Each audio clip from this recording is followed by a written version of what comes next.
Swagbucks pays you for completing small online tasks like surveys, watching ads, and shopping through links, while Ibotta only pays you when you buy specific products and scan your receipt afterward.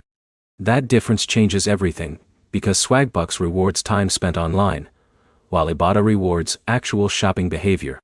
By the end of this, you'll know which one pays more overall, which one is easier to earn with daily, and which one makes sense if you only want quick cash back without wasting time.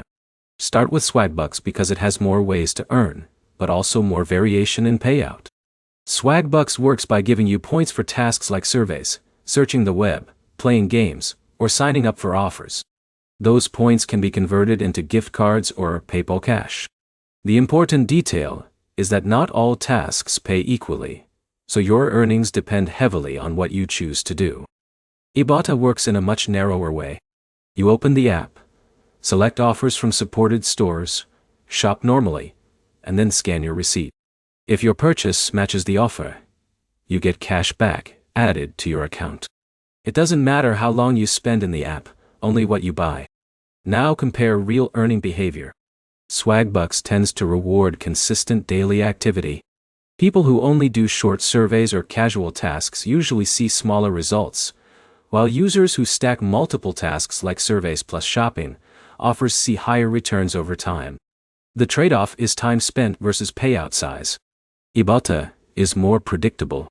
If you already grocery shop regularly at supported stores and activate offers before buying, you can consistently earn cash back without extra effort during the purchase. The limitation is you only earn when you spend money, so there's no free earning without shopping. In terms of simplicity, Ibotta is easier because you're just matching receipts.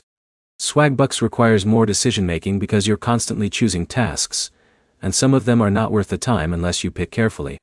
If you're trying to maximize total earnings, Swagbucks has more earning paths, but it also takes more time to find the higher value tasks. If you want passive savings on stuff you already buy, Ibotta is more efficient.